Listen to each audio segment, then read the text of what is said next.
Para algunos cristianos, la fe es como una calecita, como un carrusel.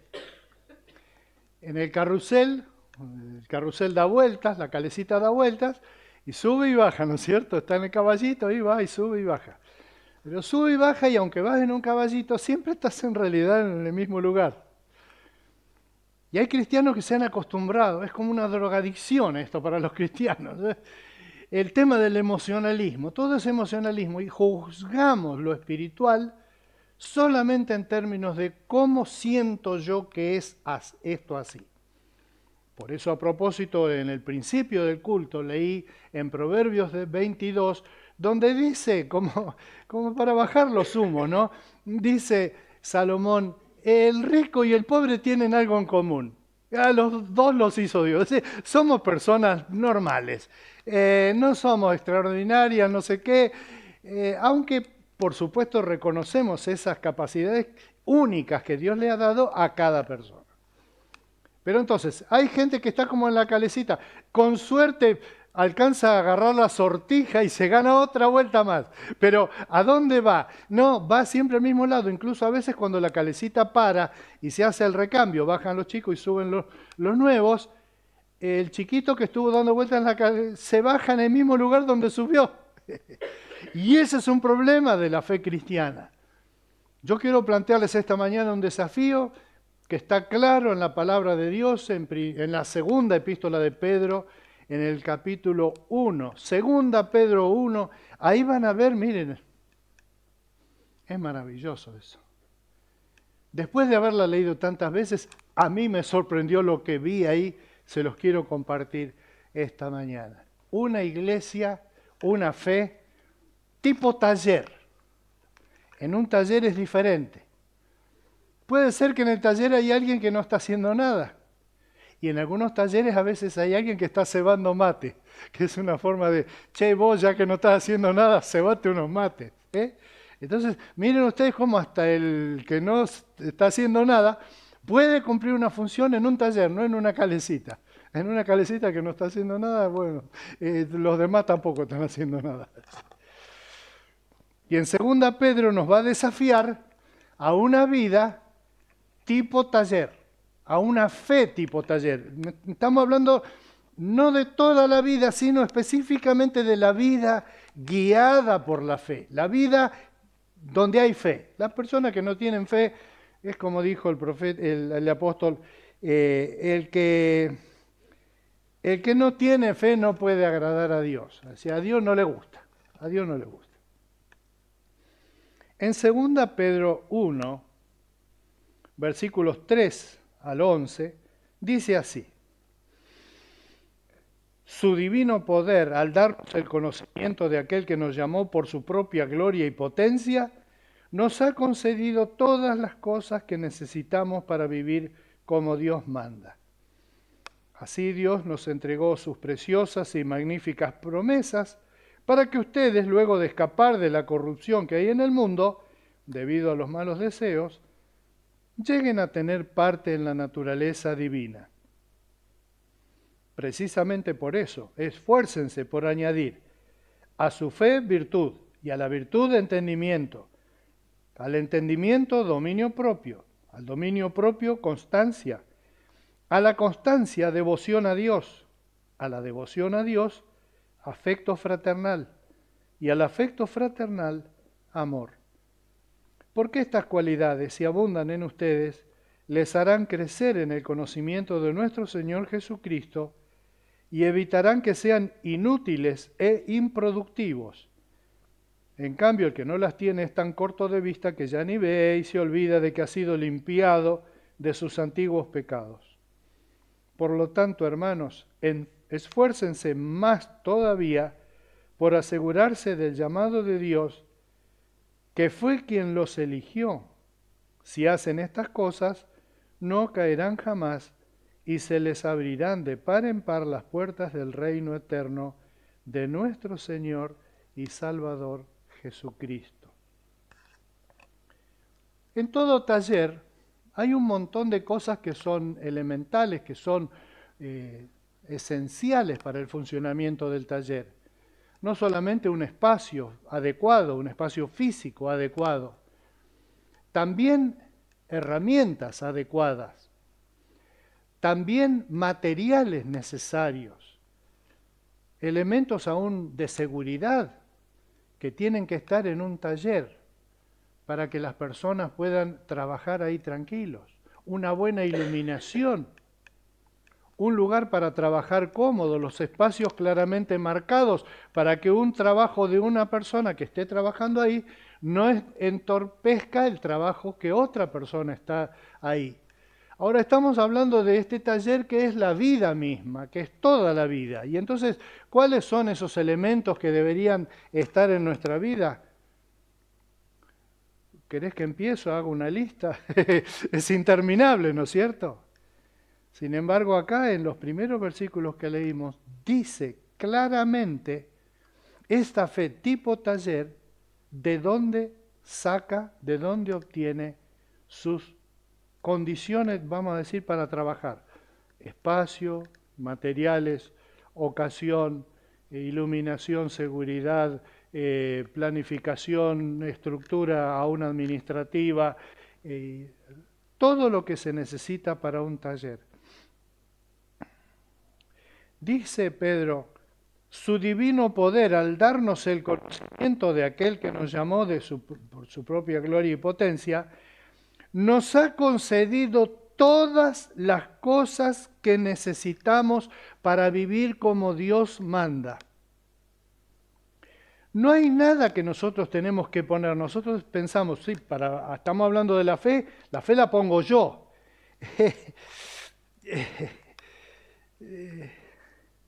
Es como alguien que trabaja en un taller de costura, como una fábrica como tienen los chicos. La costurera dice, sí, porque acá la que pone toda esta costura soy yo. Dice, bueno, le pone la costura, pero la máquina no es de ella, la costura no es de ella, no se la va a vender para beneficio de ella. Ella trabaja en esa cosa específica que está haciendo, pero se le ha dado el material. Si no le da el material, te imaginas cómo se quejan. Una característica, una curiosidad bíblica fue que cuando hicieron enojar al faraón en un tiempo en Egipto, el pueblo de Israel antes de salir de Egipto, ¿se acuerdan que lo que hizo el faraón fue, en vez de proveerles el material para que hagan los ladrillos que hacían, se lo tenían que buscar ellos? Es el colmo. Otro caso que Jesús trajo fue el del joven ese, que el hijo pródigo que se fue a vivir lejos y todo, y quería comer lo que le daban a los cerdos y nadie le daba nada. Y dice, ¡hey, justo! ¿Cómo lo va a mandar a criar a los chanchos y no le da de comer? ¿Qué tienen que hacer? Bueno, tienen que los chanchos arreglarse por cuenta propia. Pero en cuanto a la fe, ¿qué cosa de la fe, qué cosa de la vida en la fe necesitamos nosotros que tengamos que poner nosotros? La respuesta es, y en el fondo nada. Por eso es gracia la fe de Dios, porque la salvación, la presencia del Espíritu Santo en nosotros y las ocasiones que están fuera de nosotros, por ejemplo, la ocasión temporal. O sea, me dio la ocasión de hablar con una persona y de darle aliento. Esa ocasión, ¿quién la dio la ocasión? ¿La fabriqué yo? ¿La produje yo? No. La produce también el Señor. Y lo que está flotando en el mensaje de esta mañana es: dejémonos llevar por la presencia de Dios, ¿no? Pensando, si yo no planeo nada y no hago nada en la fe, no hay nada. Mirá, dijo Jesús, si estos se callaran, hablarían las piedras. Dios no tiene alabanza porque yo lo alabo. Dios tiene alabanza porque se la merece. Y si yo no lo alabo, otro lo hará. Y en el caso de la fe, yo no necesito nada más que confiar en que Dios me va a dar las cosas, la ocasión incluso, para realizar las cosas que son propias de la fe. La segunda cosa que quería mencionar es que incluso se tiene que sentir ese contraste de ideas que estamos planteando. No necesitas nada, Dios te provee todo, aún hasta la ocasión de hacerlo. Ahora te voy a proponer la idea que tiene Pedro acá de que hay que esforzarse. Dice, por eso esfuércense por añadir a la fe, virtud, etc. Tiene una seguidilla como una docena de cosas que Pedro dice que hay que esforzarse para conseguir. Yo quisiera que lo leyéramos de esta forma. Ahí estamos en un taller donde hay niños también. Quizás a mí me domina la idea de esos lugares donde hemos llevado a veces los chicos de la iglesia, que tienen un taller de reciclado y construcción de juguetes. Entonces hay un lugar ahí donde tienen una parva de botella de plástico, una parva de vasito de plástico, una parva de cartulina, una parva de crayones, una parva de plasticola y todo, y le dicen a los chicos, a ver, ¿qué se les ocurre? ¿Qué les gustaría hacer? Y dice, yo quiero hacer un avión. Bueno, dice, entonces agarra una botella y le pega un cartón que corta así, esas son las alas, y con un vasito de yogur lo da vuelta y se lo pega en la parte de adelante, dice, esa es la cabina del piloto, y entonces recorta en tela unos muñequitos, y esos son la gente, el piloto, y lo pinta con unos crayones, y va haciendo esa construcción en base a materiales que le proveyeron ahí, y que lo mismo pasa en la vida. Esta lista, no le vamos a dedicar tiempo a propósito, si la querés la podés leer después, es una lista no exhaustiva. No es que acá está todo lo que hay que cumplir, entonces yo agarro, me hago una listita y digo, tengo que cumplir esto, tengo que juntarle al dominio propio el amor y la paciencia y no me acuerdo. No dice eso. Te puede dar el Señor distintos conjuntos de elementos. Es más, seguramente el Señor nos da a cada uno de nosotros un conjunto de elementos para trabajar en el taller diferente. Es más, está dicho, ¿qué pasaría si en un cuerpo todos fueran manos? Dice, ven la idea, es una idea grotesca, ¿no es cierto? Dice, un tipo que fuera mano, se rascaría con una mano la otra mano, todo. ¿Cómo sería un cuerpo que todos fueran manos? Dice, si fuéramos todos manos o todos pies, ¿qué seríamos? Bueno, seríamos un personaje de ¿cómo se llamaba la familia esta? Los locos Adams, ¿se acuerdan? Que estaba a mano y que caminaba así. Bueno, ¿qué tal si nosotros nos imaginamos como manos, como personas que tienen una única cosa en su mente para hacer? La respuesta es no. ¿Cuántas cosas se pueden crear? Bueno, juntar un montón de chicos con un montón de objetos y decirles, hagan algo y vas a ver las cosas que se le ocurren. Las cosas que se le ocurren, y se me están ocurriendo ahora que hemos visto en los niños haciendo, ¿no es cierto? Si nosotros tenemos una mentalidad de, acá estoy en el taller, allá hay uno que está cebando mate, ya lo señalamos, ¿no? Un saludo.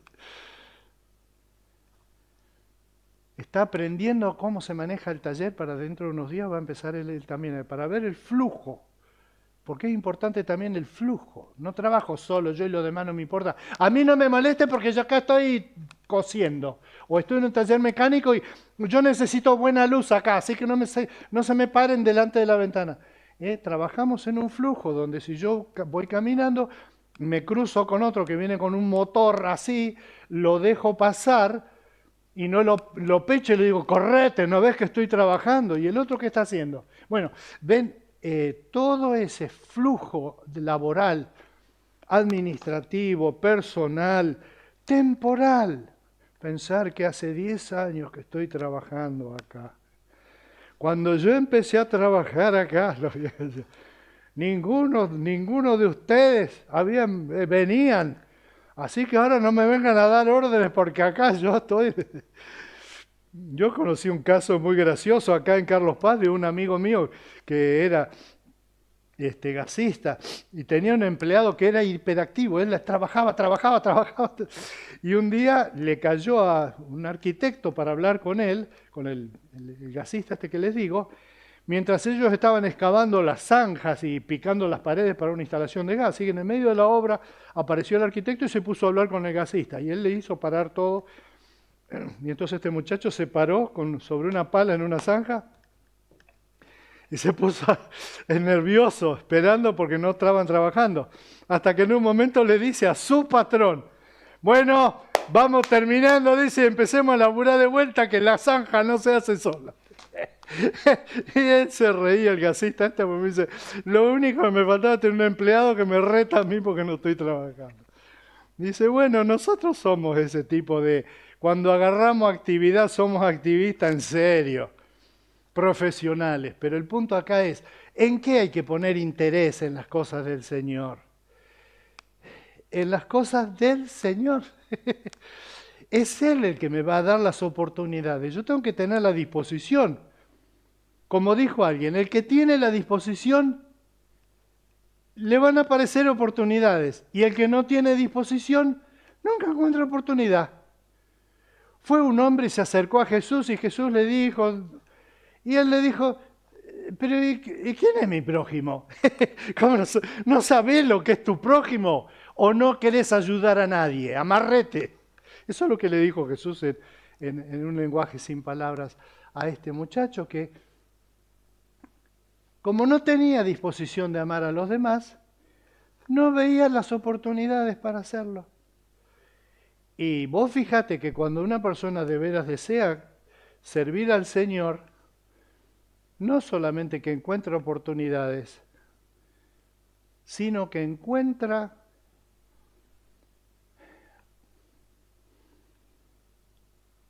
le voy a poner un ejemplo.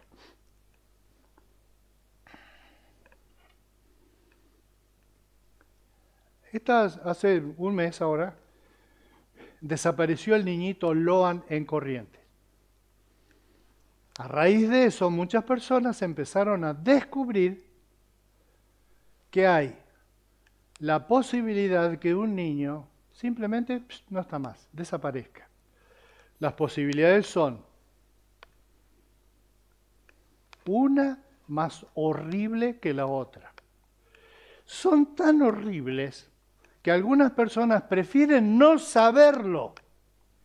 Cristianos que prefieren tener una visión edulcorada de la vida y a simplificar todo, algunas recetitas espirituales y no enfrentar, como dice en la palabra del Señor, ¿dónde voy a encontrar uno que se pare en la brecha? Nosotros no tenemos idea de lo que quiere decir eso, pero en el combate de las ciudades fortificadas de la antigüedad, el enemigo trataba de hacer una brecha, la famosa brecha, la grieta, pero esto no es una grieta, una brecha, es decir, le ponían piedras, le tiraban con un ariete, prendían fuego para que parte de la defensa de la ciudad se debilite y se demorone. Si se demorona, no cae y queda allanado, pero queda un hueco donde los soldados pueden entrar y entonces ya una vez adentro de la ciudad la toman completamente. Entonces, cuando caía una parte de la muralla, había algunos soldados que se paraban en la brecha para hacer ello como una brecha humana para frenar en lo que se puede al avance del enemigo. Por supuesto, muchos la pensaban mucho antes de ir ahí, porque en ese lugar era prácticamente acá. No voy a durar mucho. Pero Dios dice, bueno, ¿quién se va a parar en la brecha? Entonces nosotros preferimos ver las noticias y dejar que alguien se pare en la brecha, pero no nosotros. ¿Qué podemos hacer nosotros? Mínimamente orar. Muchas de nuestras oraciones son, bendice mi salud, bendice mi trabajo, bendice mi familia, bendice todo lo que esté cerca de mi ombligo. Y entonces como a mí no me toca esto de Loan, no me preocupa. Porque digo, pero no, ¿y yo qué voy a hacer? Lo único que puedo hacer es orar. Bueno, mínimamente eso, orar, implica un envolvimiento emocional que yo no sé si los hijos de Dios podemos darnos el lujo de prescindir y de vivir flotando en las nubes hasta que el Señor nos venga a buscar. Cuando el Señor está con nosotros, tiene la idea de habernos puesto en el mundo para que le sirvamos, para que estemos en la brecha, para que estemos donde está la necesidad, haciendo algo, no simplemente diciendo, qué escándalo, ¿no? Qué vergüenza, ¿a dónde vamos a ir a parar? ¿Y con eso qué? Hay que estar en la brecha y hay que ponerse, y el Señor Jesucristo con su propia vida con su propia vida, nos muestra que cuando vos tenés la disposición, el fin es la muerte. El fin es la muerte. ¿Cuál es la posición final de una persona que tiene esta disposición? Toda su vida. Puede morir de viejo, pero si sigue a Cristo es toda su vida. Y si a una persona el Señor la pone como un misionero que ahora mismo está sirviendo en algún país en África o en China o en algún lugar donde hay persecución, quizás no viva muchos años, realmente. Entonces nosotros que amamos de ir con la palabra de Dios hasta el fin del mundo, mínimamente cuando oramos deberíamos orar por estas personas. Mínimamente podemos orar, podemos ofrendar por ellos. Podemos preocuparnos por ellos, podemos copiar sus métodos, podemos abrir el ojo. Este mundo se cae a pedazos. Bueno, pero ¿qué estamos haciendo nosotros para que caiga un pedazo menos? Para que algo se produzca, porque no puede ser que nosotros estemos en un mundo que se cae a pedazos, de iglesias que se caen a pedazos, porque disminuye la cantidad de gente que se convierte al Islam, y nosotros simplemente, porque no confiamos en Dios, que si oramos, las cosas van a cambiar. Termino con este ejemplo.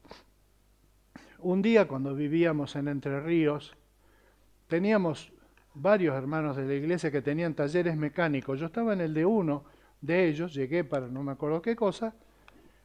Cuando entré en el taller, así en el estacionamiento afuera, había uno de los mecánicos que ellos tenían, que le decían el porteño, porque era de Buenos Aires, que era medio filósofo, era realmente un aparato, un personaje. Tenía una discusión que yo le salí de árbitro, porque me dice, vos que sos de Buenos Aires, dice, haceme ayudar a que estos brutos entiendan, dice, ¿no es cierto que el piñón se come? Había una araucaria muy grande, ¿vieron el piñón? ¿Se acuerdan que antes los pan dulces llevaban piñón? Se come el piñón, pero solamente en Buenos Aires. Y estos pensaron que esto era una de las fanfarronadas de porque era de Buenos Aires. Le digo, claro, sí, yo comía cuando veníamos de la escuela, juntábamos en una araucaria que había en una casa de familia, las servíamos y las comíamos y no más crudas porque eran ricos. Son como una castaña, tienen gusto de la castaña, son ricas. Ah, vieron, no peleaba. Bueno, entré y estaba barriendo. Sí, toda la entrada, el cemento que daba a la fosa, todo, él estaba barriendo ahí. Entré, había otro, hola, buen día, ¿cómo le va?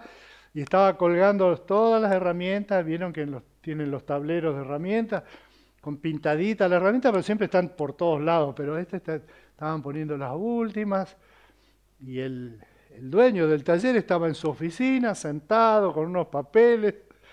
No había ningún auto en reparación, estaban todos en silencio. Le digo, qué bárbaro, ¿no? Le digo, está todo ordenadito.